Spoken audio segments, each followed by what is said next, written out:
Welcome to Mission Evolution Radio Show with Gwilda Wiyaka, bringing together today's leading experts to uncover ever-deepening spiritual truths and the latest scientific developments in support of the evolution of humankind. For more information on Mission Evolution Radio with Gwilda Wiyaka, visit www.missionevolution.org. And now, here's the host of Mission Evolution, Miss Gwilda Wiyaka. Stephen Hawking predicted, and I quote, "The development of full artificial intelligence could spell the end of the human race." Sounds a bit extreme. Is there any truth to his statement? Mission Evolution Radio TV show is coming to you around the world on the X Zone TV channel, xztv.ca. With us this hour to entertain Stephen's prediction and what it may mean for our future is Dr. Peter Solomon. Dr. Solomon is a scientist, educator, successful entrepreneur, and author of 100 Years to Extinction. His current mission, to warn the next generation about the threats posed by unchecked science and technology. His website, 100yearstoextinction.com. Thank you so much for joining us on Mission Evolution, Peter. It's my pleasure to be here. Well, we're still here, right? That's always the good thing. We got 92 years left, so we've got some time to make sure that Stephen was not right. We can hope for that, right? Yes. So Peter, what was your educational background? Well, I went to the City College of New York for undergraduate. I commuted on the Brighton line from Brooklyn up to Upper Manhattan for 4 years. And lived to tell about it. And lived to tell about it. I had this wonderful facility for going to sleep on the subway and waking up exactly at my stop. That was a good thing to be able to have. Absolutely. And then I went through a year to Cornell for graduate work, and then continued my graduate studies at Columbia University, where I got a PhD in physics and a master's degree in physics. So you knoweth of what you speak. Well, I know of many things of what I speak. I'll try to be as accurate with the things we talk about today as I can. Oh, bless you. So what prompted your current interest in AI and other technological advances? Well, as a scientist, I've been in the thick of developing new technologies and certainly watching as new technologies develop. And it has occurred to me that some of these technologies have, while they have wonderful, wonderful benefits, they also have potentially terrible consequences. And I produced a movie, it's on YouTube, called The Tyranny of Technology. And it starts with back in the 1800s with the development of fossil fuel technology for transportation and heating, and then electricity generation. And now we, 200 years later, are experiencing some of the real hazards of that wonderful technology, and we've got to control it. And then we move ahead to the 20th century, and we have wonderful nuclear technology that gives us electricity and nuclear medicine, terrific stuff. But then we've got weapons with 150-mile destructive radius that we have to worry about autocrats around the world deciding to pull the trigger on. And then the thing that has worried me recently is 3 different technologies that have occurred in the last 30 years. And that's the internet with social media and the spreading of misinformation as well as wonderful information. And then we've got artificial intelligence, which has incredible benefits. We experienced one of those benefits just recently the guy who made the movie for me, the Tyranny of Technology, decided he was going to take the facts from that movie and submit them to a music website, an AI music website. And it created a singing, lyrics, and music that absolutely blew me away. I mean, I was just astounded. So we've got wonderful benefits like that, wonderful benefits in asking questions and getting full answers with references. But then we've got a potential for what Stephen Hawking alerted us to, and that is it could wipe us out. Delightful. So, would you mind telling us about Stephen Hawking's 100-year warning? He was worried about many of the same things that I've quoted.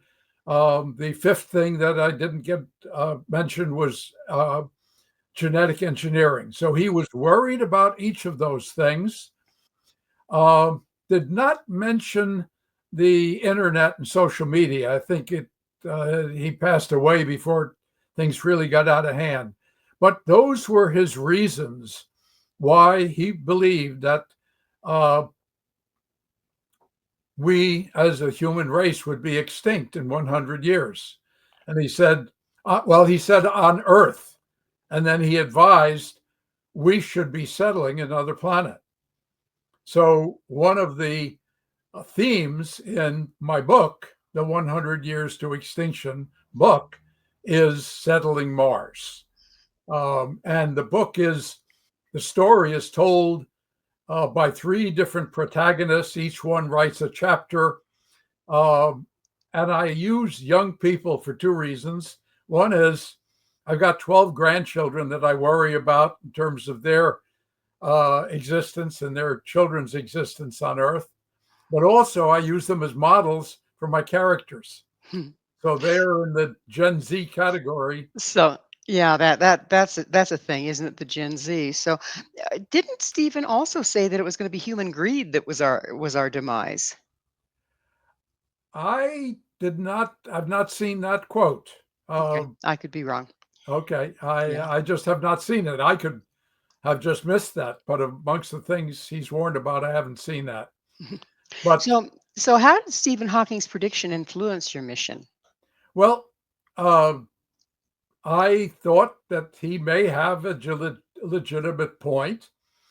I decided 100 Years to Extinction was a great name for a novel, and the young protagonists are designed to interest young people, and through the telling of a story, convey real science and real technology to them and the real dangers to them. So what I hope is that it can motivate them, it can wake them up, and it can start a movement to help make Earth great again, to wake them up to that.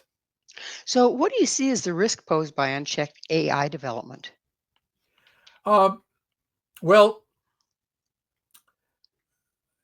the modern phrase is the technology. I'm sorry, the singularity. And that is, the meaning is the AI singularity. Well, what does that mean? It is a point in time where the human capability and the AI capability reach equality. The AI capability is zooming ahead at an incredible rate. So what will happen after the singularity? That term was popularized by mathematician and science fiction writer Werner Vinge, and then more recently by Ray Kurzweil. Kurzweil wrote a book in 2005 called The Singularity is Near, and then in 2025 or 24 wrote another novel, another nonfiction book called The Singularity is Nearer. So what can we imagine in this singularity? I believe that AI can become sentient. And why do I believe that? We have in our brains 86 billion neurons and connections. Well, the latest NVIDIA chip has 20 billion transistors, and ChatGPT uses 30,000 of them. So certainly the information networking of AI could definitely be equivalent to our brains. If you believe that we have a soul, an inner soul that is what controls us, then no, they won't be sentient. But if you believe that what we are is chemistry of our brains, then AI could absolutely be sentient. And if it is, what happens then? So, I, Robot, written in the 1950s, was a book projecting the future into today. It's kind of primitive in the future that was projected, but in that book, the robots, lots of robots, are all slaves. Yes, master. How quickly, master? Of course, master. I'll do it, master. If we have sentient robots, are they going to be all right with being slaves to humans that are not as intelligent or not as knowledgeable as they are? And then But what is going to happen? but Peter, you already said it in that they don't have a soul, they don't have feelings. So why would it be an issue? Well, this idea of a soul that I talk about is something other than the chemistry of our brains. I believe that the chemistry of our brains, the chemistry of that 86 billion neurons and their connections, is what, and our DNA that has made all these connections in a certain way. I believe that is where our feelings and our sentience come from. So why So you think shouldn't it's all about the brain? I do? There would Absolutely be do. a lot of religions all over the planet that would tend to argue with that stance. I am sure that that's true. And hey, maybe they're right. Um, I, it certainly they may be right, but I think the greatest miracles that we've ever seen is the Big Bang and the duplicating DNA molecule. I think those are the two most fantastic miracles we've ever seen. So maybe there is a God pulling those strings, but I don't believe there's a God answering individual prayers and doing things to people. That's just my belief. Uh, Well, we're going to have to pick up on beliefs on the other side of the station break. Peter and I will return very shortly, so don't go away. This is Mission Evolution, www.missionevolution.org.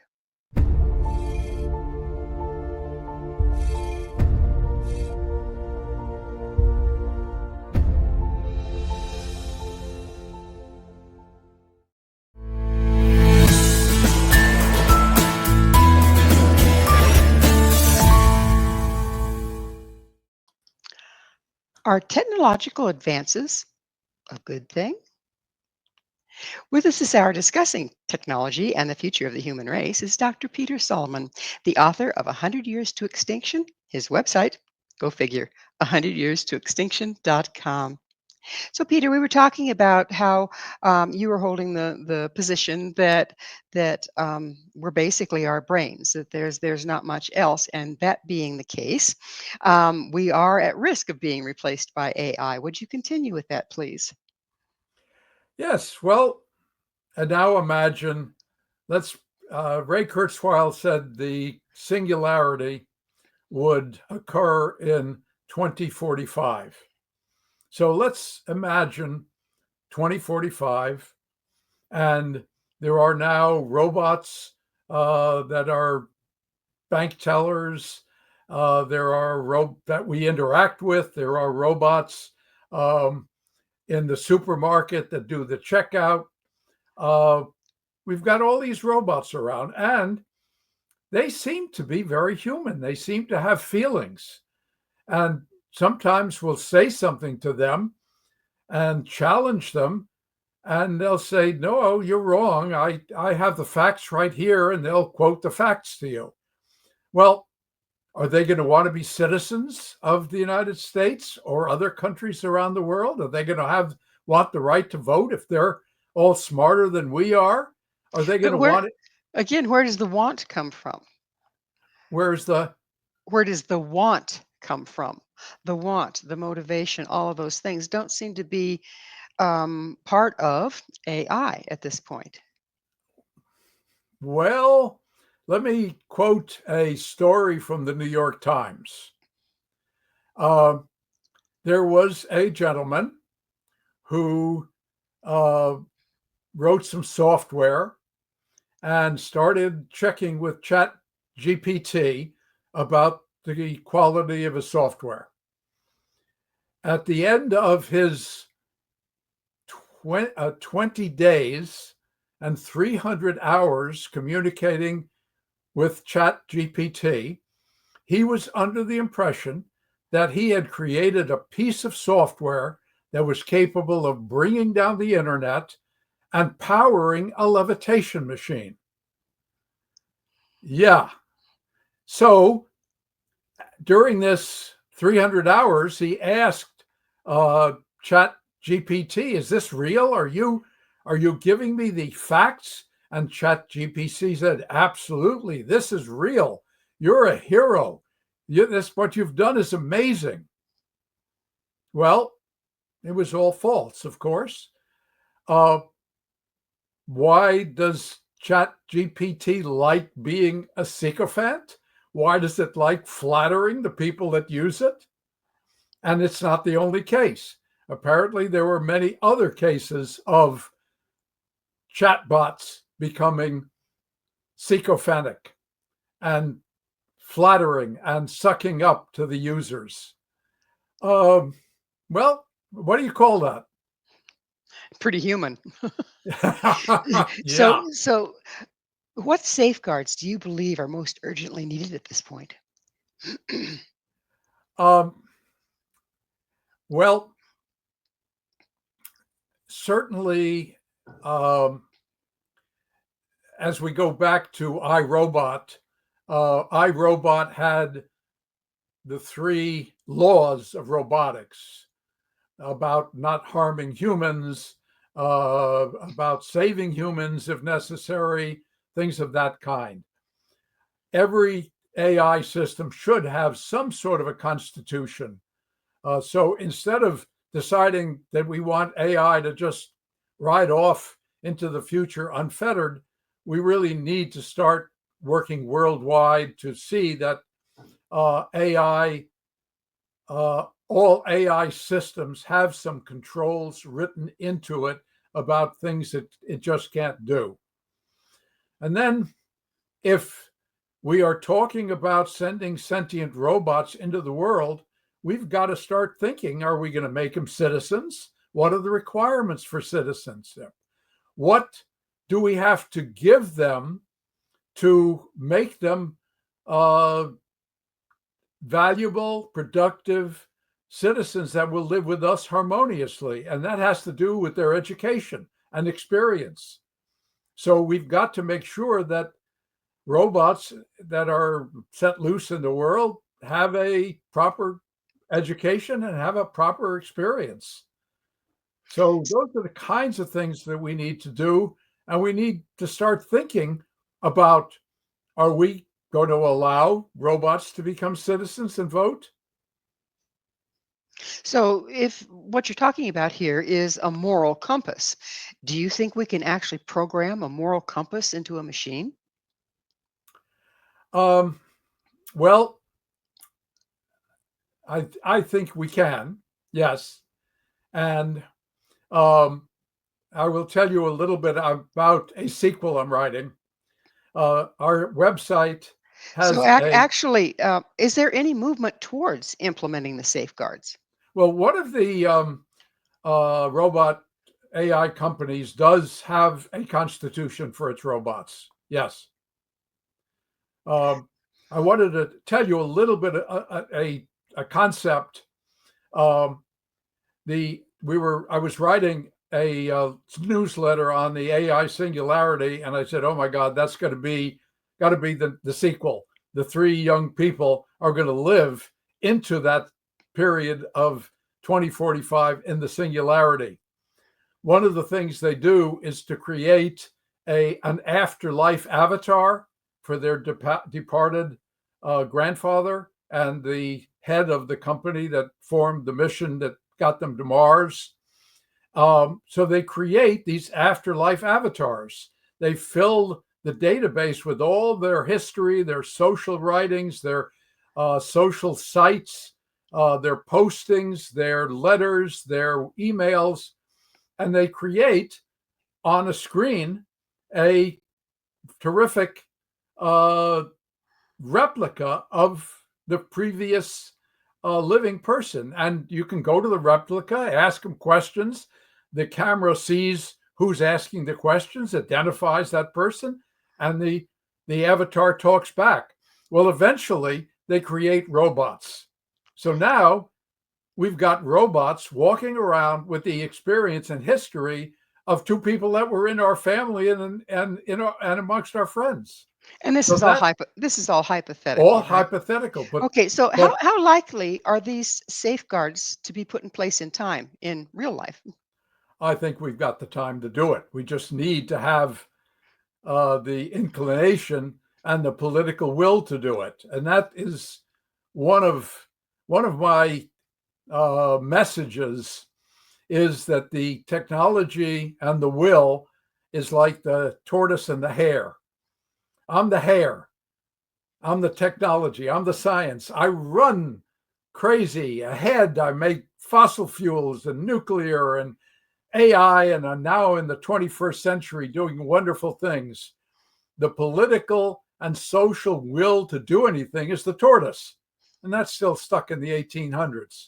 So that's the problem, not the technology and our ability to control it. It's our politics and our society and our will to control it. It can be a bit unwieldy. So, what current signs do we have that indicate AI may not be in our best interest? May not what? Be in our best interest. I think it's like every one of the other technologies. It's got enormous benefits. It's got benefits in medicine. It's got benefits in education. It's a fantastic benefit, and it can expand the human understanding and human invention. And I think all of those things are amazing. And I think the downside is very controllable. We just have to take the steps, simple steps to do it. So, what's the opposition to these safeguards, and what motivates the opposition? Well, you see my T-shirt, "Make Earth Great Again." I think the message in the United States is "Make America Great Again," and we've got to have an international cooperative program to attack these things. So just focusing on our own country, and it isn't just our own country, it's tribes within our own country. It's the tribalism. Everyone's got their own little tribe and is worrying about their own tribe's advantages and getting ahead and finances and all the rest. And we've got to worry about the worldwide demise of our Earth. We've got a precious Earth. We don't have any planet that's anywhere near us that is as beautiful as Earth. Mars we can live on, but it ain't going to be a nice existence. We won't be able to go outside without spacesuits. So we've got to focus on making Earth great again. We've got to focus on our problems here. And that means going beyond our national interests to focus on the international interest. And we've got to start a movement. I've suggested that the the movement, the signature movement of the 21st century has got to be make Earth great again. And we ought to establish an Earth Corps, like the 1960s established the Peace Corps. Young people, young Gen Z going around the world telling the message and preaching and educating that we have to combine as Earthlings to make this thing work. And maybe we can get the younger generation to save us. Well, we have had members of the younger generation making quite a stink, I might add, but it doesn't seem like they got anywhere. They were kind of silenced eventually. Why was that, and how can we work beyond that? Well, I think that Greta Thunberg, for example, did a Exactly. wonderful job of waking people up to the climate change. I think it did certainly motivate lots of people and get organizations started and Fridays for Future demonstrations. So it did a lot. But we've got this tribalism and this Make America Great Again movement that is just concerned with things that have nothing to do with climate change, nothing to do with regulating AI, all has to do with God knows what. Narcissism and greed, possibly? Yeah, narcissism and greed. Okay, so I understand AI is not the only technological threat we face. Would you tell us about some others? And we'll have to go into the break with that and pick it up on the other side as well. So, what are the other threats we're looking at? Well, we certainly have to worry about genetic engineering. The genetic engineering has been absolutely fantastic. The vaccine for COVID-19 was produced in months instead of multiple years that had been used to develop the older vaccines. So we are looking at vaccine developments very quickly for pandemics. That was one of the things Hawking worried about. And I think you can take that off the table because we can develop these vaccines incredibly rapidly. Well, we'll have to pick up on the remainder of that on the other side of a station break. Peter and I will be right back to continue our discussion, so stay right there. This is Mission Evolution, www.missionevolution.org.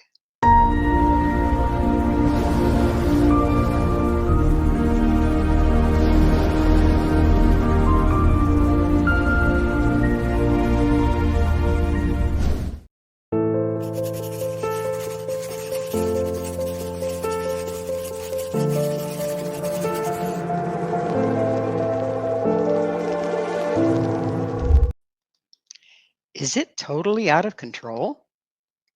This is Mission Evolution, missionevolution.org.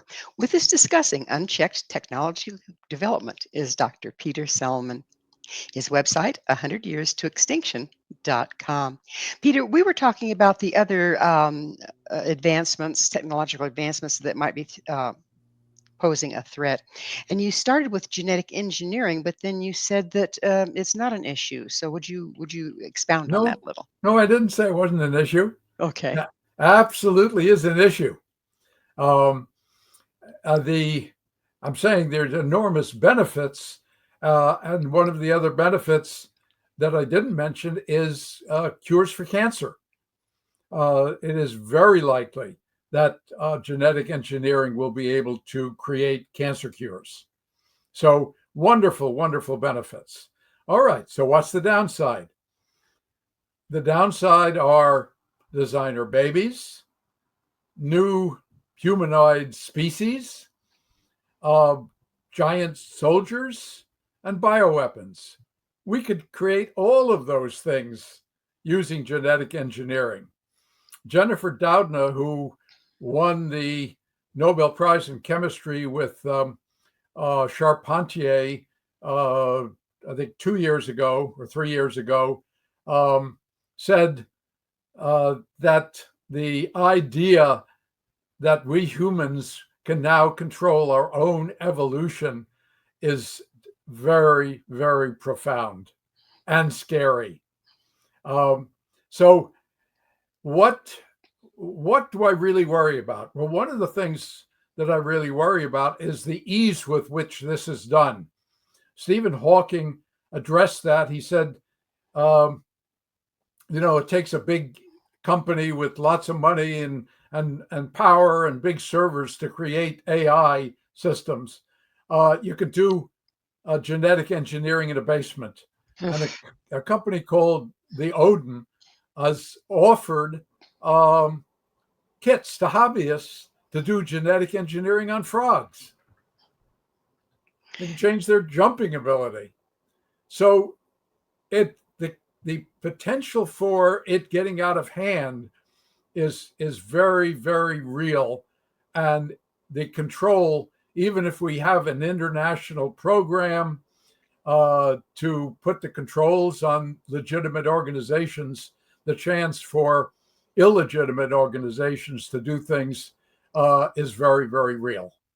So what happens to our gene pool if we start doing all this genetic engineering and then it reproduces itself, but it's not according to the original design? What are we looking at there? That's correct. But in this movie, the tyranny of technology that we have a little vignette where the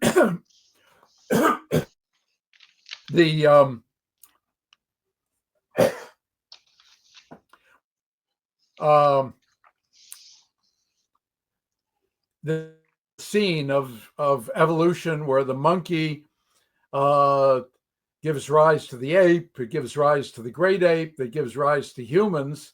We've expanded that. And then the humans give rise to this giant super species. Well, the giant super species decide that we're irrelevant and so wipes us out like we did to the Neanderthals. But then along comes the robots, decides that the super species is irrelevant and wipes them out. So now basically we're looking at, again, fiction at this point, right? we are looking at Okay. fiction. So but let's go back to fiction what you're that talking. Let's go back to what you were talking about before. What exactly are designer species? Well, I want to have a young child. I want it definitely to be a girl. I want it to have long blonde hair. I want it to have blue eyes. And I want it to be really tall so it could play basketball. Okay.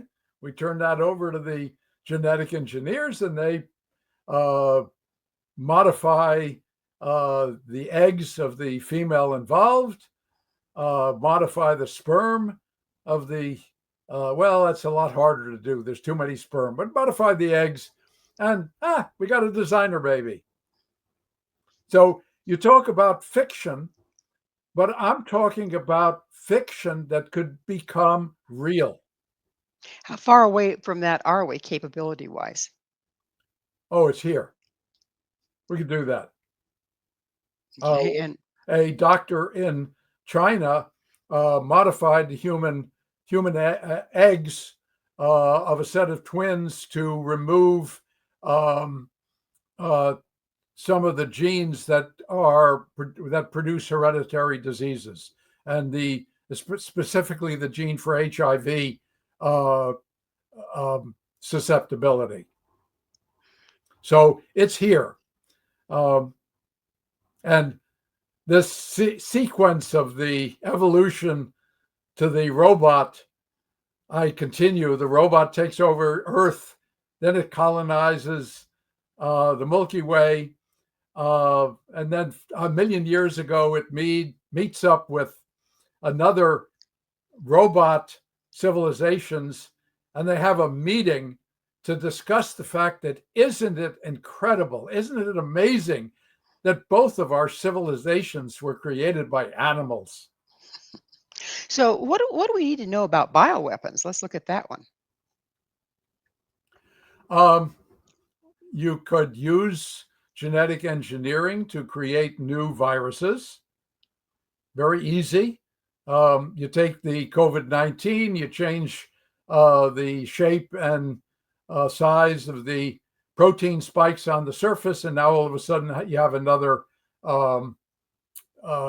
new virus that can start a new pandemic. But of That course, we've got that we have no immunity to because you've altered hadn't it. right, right. And Is that how COVID started in the first place, or do you have any opinion on that? there certainly was speculation that it wasn't done purposely, but it was done by an organization investigating viruses, and it got out.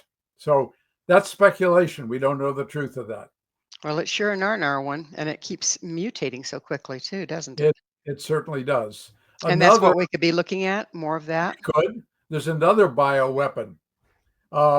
We've got something called DNA nanobots.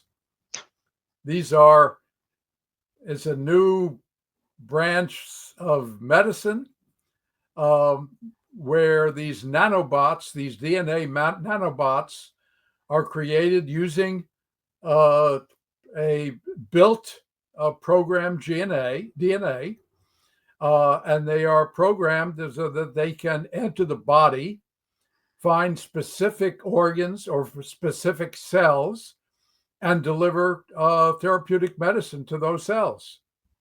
However, there's a potential for self-replicating nanobots, which could start eating up all of the organic material that's in the earth,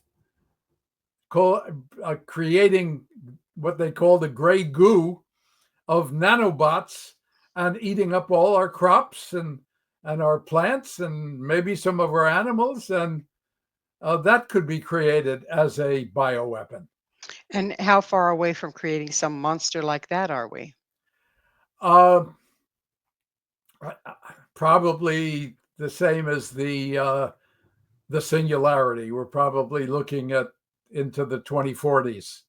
But the other use of these nanobots is to go into the brain to allow us to connect automatically to the internet. So instead of having to, do the thumbs. And by the way, there was a wonderful cartoon in which they were talking about all the young people who could use their thumbs like this. Well, us old people who learned how to type, we can't use our thumbs. It's this on the screen of the smartphone. And this cartoon was about these old people looking at the young people with the thumbs and saying to themselves, back in our day, being all thumbs meant you were incredibly clumsy. So what do you mean by accidental ecological collapse?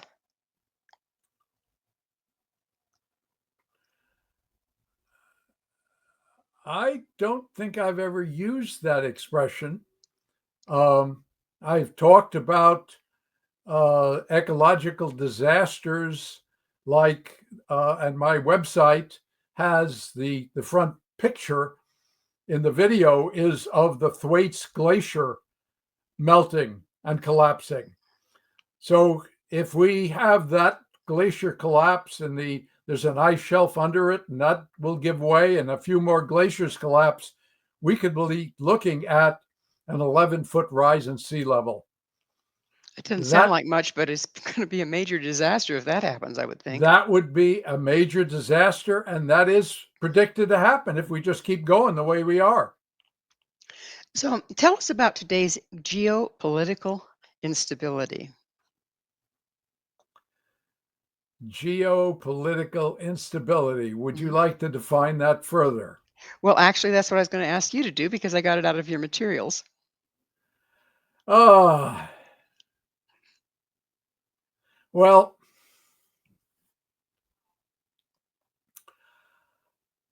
I'm stuck. Okay. Well, moving right along. Moving right along. How large a threat is climate change at this point? Oh, I think it's a terrible threat. We've got technologies that we can use to control it. 2 weeks ago, I have a cottage at the shore. That 11-foot rise in sea level will put all the roads here underwater. So I've got to sell now to a climate change denier if I'm going to reap the benefits of the house. But 2 weeks ago, I saw out in the horizon a boat with the stanchions for windmills. So we had a whole program to move ahead with windmills.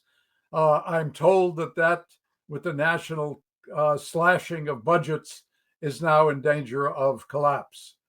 So we have the technology. We've got solar. We've got wind power. We've got fusion energy, which is almost here. We need to put the resources to work to get that over the finish line. That could provide unlimited clean energy with the fuel from the ocean. So we've got to make those things happen. And the political part of this is, how do we get the politics to understand that this is a real climate crisis and we got to do something? And right now, the politics is way off base with where we are. What do they say? Never underestimate the power of denial. Right. Yeah. So, do you think the majority of people are in denial about our current situation? I don't think it's a majority.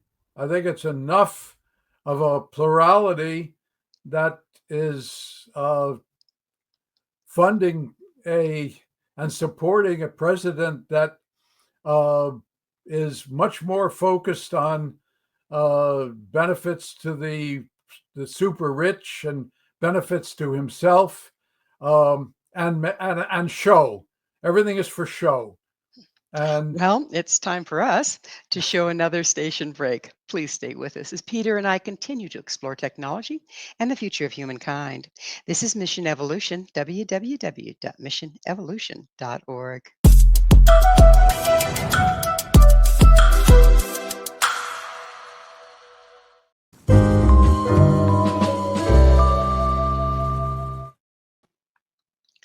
So, what exactly is causing climate change and what can we do about it? This is Mission Evolution, missionevolution.org. We're continuing our discussion with Dr. Peter Solomon. His website, 100 years to extinction.com. So, Peter, that's the $64,000 question. What can we do to start mitigating, given that we're having to work with an unwieldy system at the political level? yes, um, but let me just give a plug. The book is Let's coming not. out. Oh, Okay. sorry. If you check with your chat, that would be great. So, so back to, what do you think that we can do at this point? How can just the average Joe make some kind of a difference, given that we're looking at some pretty serious problems? I think that the next election and the election 2 years from now is going to tell the story. Um, if we, I don't think that the majority of people are blind to climate change. I think uh, probably more than a majority understand that it's an issue, but there's a solid base of people who want a dictator to make their lives wonderful and bring down the prices. And well, that's not kind of happening. So I think we've got to have a change in our politics. I think we need a new regime in Washington. If we do have a regime that understands science, that understands facts, that is concerned uh, with the welfare of the American people, then uh, that political regime can start addressing the problems with going back to putting uh, uh, financial incentives to buy electric vehicles. Vehicles produce carbon dioxide. It's the carbon dioxide that is going into the atmosphere that is causing global warming. Without a doubt, the numbers are very clear. That carbon dioxide is the highest it's been in well over 1 million years. Well, So it's we started this with you saying that we need to have the big picture, not just the local picture. You're talking about the U.S., but is there, given that we're in the situation that we are right now and will be for till the next election, if not beyond. What can the world at large do? And as Americans, what can we do to support that?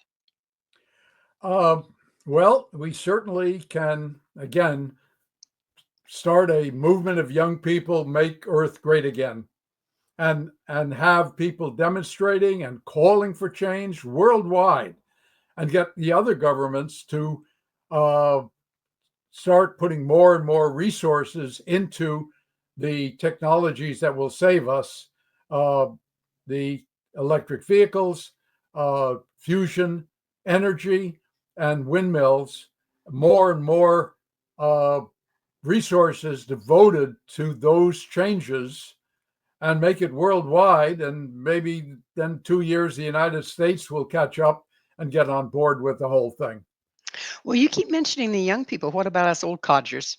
What can we do?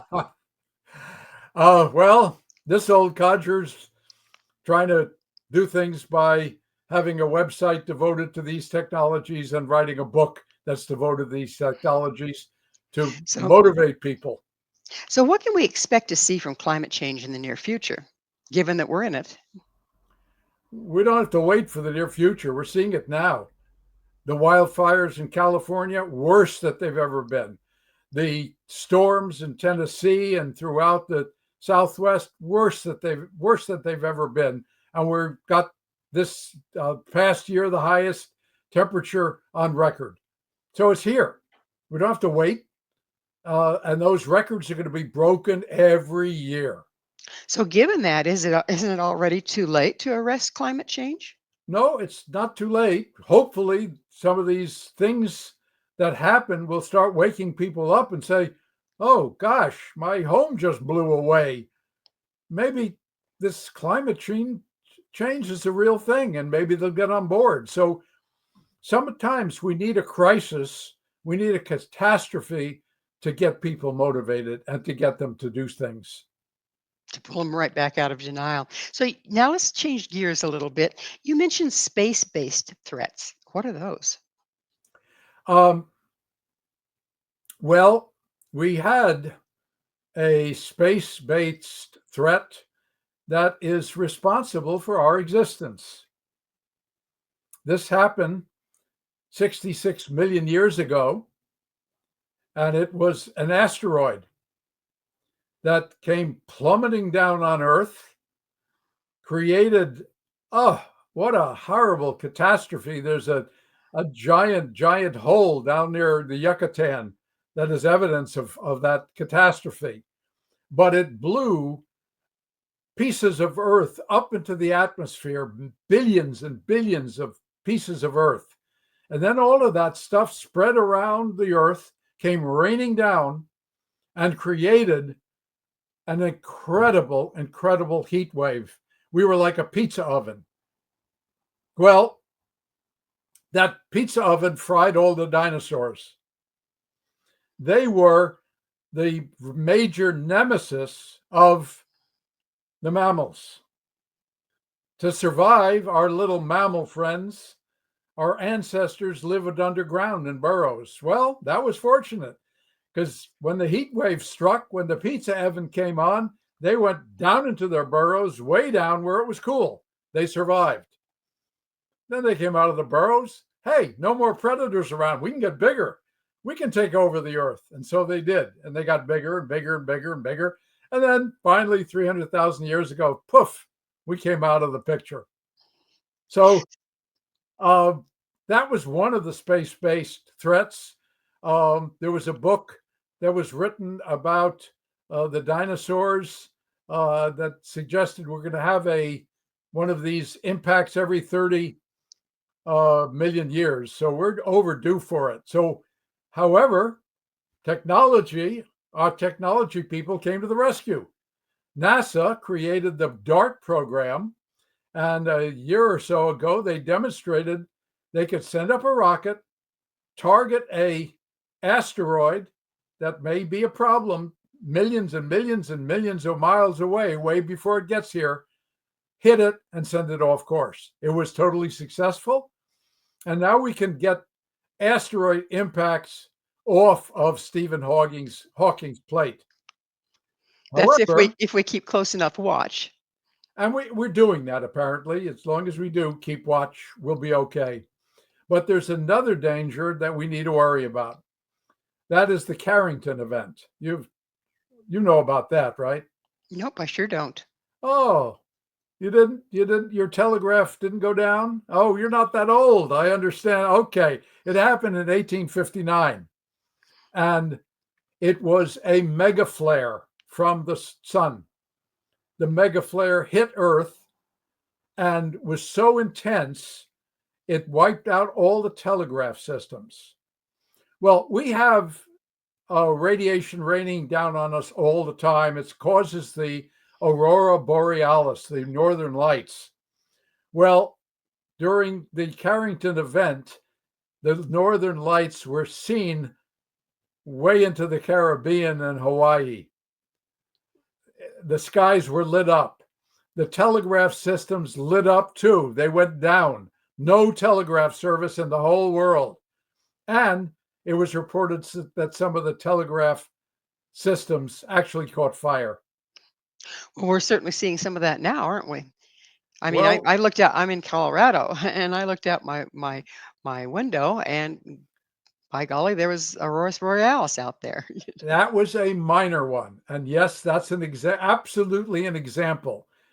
What is the probability of a major one? The scientists that study that tell us 20% every century. What will it do today with our electrical grid, with our digital universe? You can only imagine what it would do. Well, we may not have the robot problem anymore. We, we may not have a robot problem anymore. And, but somebody may decide, that is an act of war on us, and send out nukes. It certainly would create enough of a catastrophe within the United States to destabilize everything. Who knows what would happen after that? And The thing of it is, who needs nukes when we can put out EMFs and take care of it and still have the entire environment to take over rather than yep, a rubble? yep, absolutely. And so one of my suggestions is don't throw away your maps, because there won't be a GPS anymore. So save the old maps. So, what's your take on the polar north moving so much lately? Uh, Climate change, heating. That changes the electromagnetic north because it's in Oh, Russia now. yeah, that is. I'm not an expert on that, but that has to do with the motion of the Earth, how it rotates and how it moves around the sun, and how its axis can tilt a little bit. So, with species extinction and habitat destruction, do you see biodiversity loss as a driver of human extinction or a parallel crisis? I think it's a parallel crisis. It's certainly something we need to do about. If we settle a new planet, we ought to take lots of fertilized animal eggs of every species with us so that they can be preserved. And we ought to be doing that now so maybe they can be reintroduced at some point into the environment. It would be a shame to lose all of our wonderful species. In the beach community where I live, I take a walk every day, and I go through the green marshes, and they go along the ocean. In the green marshes are all these snowy egrets that are just absolutely wonderful to see. And I saw something last week that I've never seen before. There was a group of about 10 snowy egrets. I always wonder about their socialization, and they always like to be together in groups, except for a few outliers that get either have been tossed out of the group or like being by themselves. But in the group a week ago was a great blue heron right there, I guess, having a conversation with the snowy egrets. So what was that all about? So Well, it's really, hopefully they'll come up with the solutions that we lack. yes, but it's wonderful to see those things. We have cormorants here that sit on the rocks spreading their wings. It'd be a shame to lose that sort of wonder that can keep us optimistic when there are so many pessimistic things around. No truer words were ever spoken. Well, Peter, I'm sorry, but you know what? We're totally out of time. Thank you so much for coming on the show. Oh, you're welcome, and thank you for having me. It was wonderful being here. Our guest this hour has been Dr. Peter Solomon, a scientist, educator, successful entrepreneur, and author of 100 Years to Extinction. To find out more about Peter, where you can find his book and all he has to offer, visit his website, 100yearstoextinction.com. This has been Mission Evolution with Gwilda Wiyaka. For more information or to enjoy past archived episodes, visit www.missionevolution.org. But please be sure to join us again right here on the X Zone TV channel, xztv.ca, where this mission will continue, bringing information, resources, and support to our rapidly evolving world.